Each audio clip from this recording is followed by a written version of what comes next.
Bab 41. Melihat bahwa tidak ada bawahannya yang berani bergerak, Lord Tiger hampir mati karena marah. Dia tidak pernah berpikir bahwa pihak lain akan menggertak kelompok sampah ini dengan satu kata. Bukankah orang-orang ini memiliki mata yang panjang, hanya ada satu orang lagi? Bahkan Lian Jiazi, ada begitu banyak dari mereka, apa yang begitu pengecut? Pada saat ini, dia dapat dengan jelas merasakan darah menetes dari telapak tangannya, dan jika ini terus berlanjut, tangannya dapat dihapus. Dia menatap Ye Chen dari sudut matanya, dan berkata, "Saudaraku, kamu sangat kejam, bukankah itu terlalu berlebihan? Kamu telah menghapus kedua tanganku. Aku, Lin Hu, tidak menyinggung perasaanmu." "Anda benar." Chen Ye tidak menjawab Lin Hu, tetapi berdiri, mengambil sebatang rokok dari sakunya, dan menyalakannya perlahan. Hidup dan mati orang lain tidak ada hubungannya dengan dia. "Sudah berakhir. Mengapa saya tidak berpikir?" kata Ye Chen. Mata Lin Hu berkedip dengan kejahatan, dan suaranya menjadi dingin. "Jangan pikir aku tidak tahu, kamu hanya ingin melindungi pasangan ini, bunuh aku jika kamu memiliki kemampuan, atau selama aku, Lin Hu, memilikinya. Nafas, aku akan membiarkan ini tidak ada kedamaian bagi suami dan istri. Kamu tidak bisa menutupi mereka sepanjang hidupmu." Ketika Paman Wang dan Bibi Sang mendengar ini, wajah mereka menjadi pucat. Mereka tidak pernah membayangkan bahwa pemuda di depan mereka benar-benar melakukannya untuk mereka. Tetapi kebajikan macam apa itu, mereka membutuhkannya, pemuda ini, untuk mempertaruhkan nyawanya untuk membela mereka. Ye Chen melepas rokok di mulutnya, dan menekan puntung rokok langsung ke wajah Lin Hu. "Kamu tampaknya sangat percaya diri, yakin aku tidak berani membunuhmu." Meskipun Lin Hu merasa sangat malu, dia hanya bisa menelannya di perutnya. Dia tidak bisa bergerak sama sekali sekarang. "Jangan bicara omong kosong, jika kamu memiliki kemampuan, bunuh Lao Zu, bunuh aku, dan kamu tidak ingin makan buah yang enak."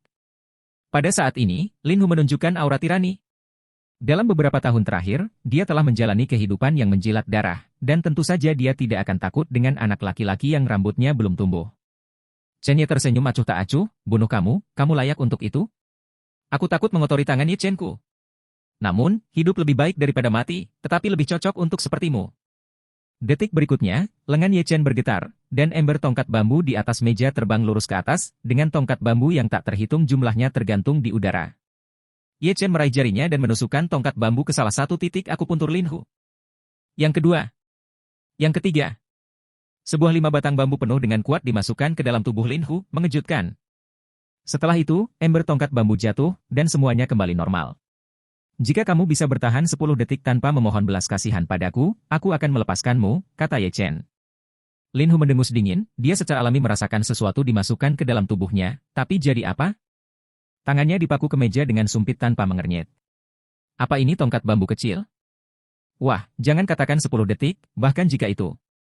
Sebelum Lin Hu selesai berbicara, rasa sakit yang hebat menyerang. Rasanya seperti digigit ribuan semut. Rasa sakit ini telah diperbesar hampir 100 kali. Dia lebih baik mati daripada menderita rasa sakit ini. Pembuluh darah biru meledak di sekujur tubuhnya, berbusa di sudut mulutnya, dan gemetar di sekujur tubuhnya. Pada saat ini, dia menyadari kengerian pemuda di depannya. Setan saja.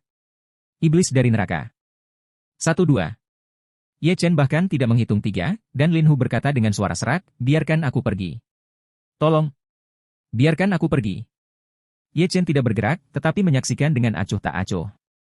Dia bukan perawan, dan beberapa orang tidak pantas mendapat simpati sama sekali. "Kamu bahkan tidak bisa berdiri selama 2 detik, kamu juga layak menjadi seorang pria. Tolong, lepaskan." Pada saat ini, mata Lin Hu dipenuhi dengan rasa takut selain rasa takut. Dia benar-benar takut, dan dia tidak pernah ingin mengalami perasaan ini lagi dalam hidupnya. Hidup lebih baik daripada kematian. Meskipun Lin Hu memohon belas kasihan, Ye Chen masih tidak bergerak. Dia tidak perawan 5 tahun itu membuatnya mengerti aturan dunia, yang kuat memakan yang lemah. Bersikap toleran terhadap musuh Anda berarti kejam terhadap diri sendiri. Dan meskipun Lin Hu di depannya tidak bisa mencapai puncak, dia juga tidak pantas mendapat simpati. Di detik ke-6, Lin Hu menderita sampai batasnya dan berada di ambang kematian. Ye Chen merasa hampir sama, dia tidak ingin menimbulkan masalah di depan Paman Wang dan Bibi Sang, jika tidak pasangan sederhana itu pasti akan hidup dalam mimpi buruk ini. Lengannya sedikit terkejut, dan aliran udara mengalir menuju Lin Hu. Saya melihat tongkat bambu itu tampak sadar, dan langsung terbang, memakukannya ke dinding, dan sedikit gemetar. Melihat adegan ini, para gangster benar-benar ketakutan. Bagaimana ibu istimewa ini terlihat seperti novel seni bela diri? Mereka sama sekali tidak melihat pemuda itu melakukannya, bagaimana tongkat bambu itu terbang. Tidak dapat membantu mereka bereaksi, suara Ye Chen terdengar seperti guntur yang menggelegar di telinga mereka.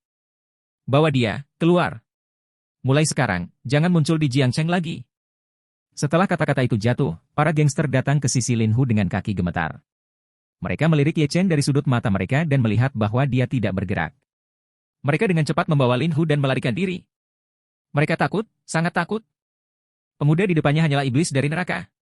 Setelah semua orang pergi, Ye Chen menarik mati lemas, tersenyum pada pasangan itu, mengambil inisiatif untuk mengambil tisu dan mulai menyeka noda darah di atas meja. Dia berkata dengan sedikit meminta maaf, Paman Wang, saya benar-benar minta maaf karena telah merusak meja Anda. Lihat, bisakah saya membayar Anda satu? Pria di kejauhan menatap Ye Chen dengan mata tertuju. Awalnya, dia takut, lalu perlahan berubah menjadi terkejut, dan pada akhirnya, dia bahkan lebih senang. Karena dia mendengar pemuda, itu memanggilnya Ye Chen barusan. Ye Chen yang menghilang 5 tahun lalu. Kamu Achen, kamu kembali? Ye Chen tersenyum dan mengangguk ke sisi lain.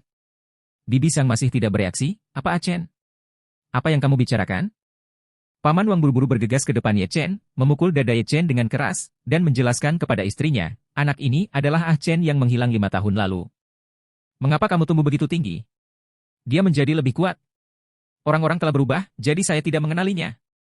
Bibi Sang juga bangun, menutup mulutnya, dan berkata dengan terkejut, Chen, kemana saja kamu 5 tahun yang lalu? 5 tahun yang lalu, saya pergi ke sekolah Anda untuk menanyakan, dan kepala sekolah Anda mengatakan bahwa Anda telah pindah. Mengapa? Apakah kamu tidak mengatakan apa-apa? Pemindahan Hibiki.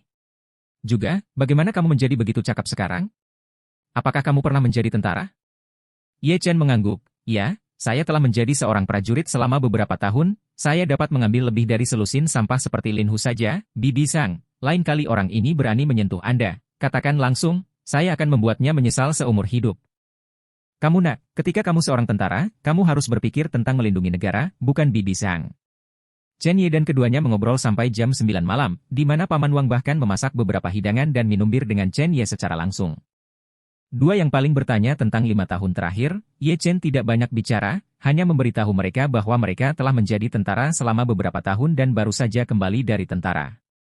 Dia tahu betul bahwa bahkan jika dia memberitahu mereka berdua bahwa dia telah memasuki jalur kultivasi, pasangan itu tidak akan pernah mempercayainya. Ketika dia pergi, Paman Wang bersikeras dia dengan hangat mengundang Ye Chen untuk bergabung dengannya besok, dan mengancam bahwa tidak peduli berapa banyak teman yang dibawa Ye Chen, dia akan mendapatkan diskon 10% dan minum dengan bebas. Ye Chen memikirkannya, kebetulan tidak ada tempat tertentu untuk perjamuan Shen Haihua besok, jadi dia mungkin juga memilih toko baru Paman Wang dan bergabung dengan pasangan itu, jadi dia setuju. Bab 42. Pukul 10 malam. Ye Chen turun dari taksi dan hendak kembali ke apartemen Dadu, dia tidak tahu apakah San Yi telah kembali. Tepat ketika Ye Chen hendak berjalan ke gerbang komunitas, cahaya menyilaukan melesat, disertai dengan beberapa tanduk tajam, tampaknya seseorang membiarkannya lewat.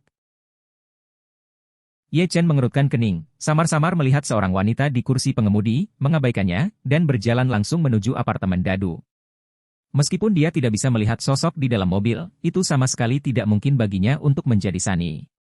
Sebenarnya Xiao Sui yang sedang duduk di dalam mobil. Ada pertemuan mendadak kelompok malam ini, dan semua eksekutif harus maju ke depan, tetapi dia menemukan bahwa San Yi tidak muncul sampai rapat selesai, dan dia bisa, bahkan tidak mendapatkan melalui telepon. Dia merasa ada yang tidak beres sejak San Yi bergabung dengan grup, dia tidak pernah terlambat atau pulang lebih awal. Dia curiga ada sesuatu yang terjadi pada San Yi. Jadi dia menemukannya di sini sesuai dengan informasi yang diisi oleh San Yi di arsip personel. Dia awalnya berencana untuk keluar dari mobil dan naik ke atas, tetapi dia tidak berharap untuk melihat Ye Chen. Karena Ye Chen memberikan resep, dia secara khusus mengirim seorang detektif swasta untuk menyelidiki Ye Chen. Tanpa diduga, informasi orang ini hampir kosong.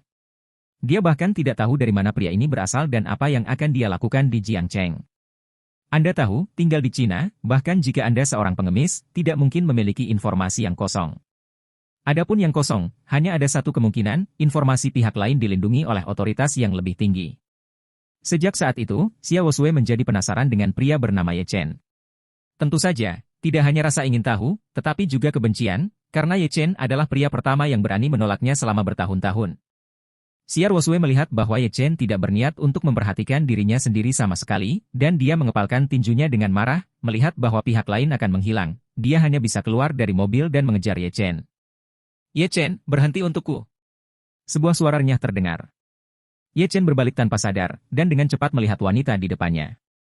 Ketika dia melihat wanita di depannya, meskipun Ye Chen telah melihat banyak wanita cantik, dia sedikit terkejut. Wanita itu memiliki kulit bersalju, rambut panjangnya sedikit melengkung ke bawah, dan dia terlihat sedikit lelah. Mata itu sebening kristal yang direndam dalam air.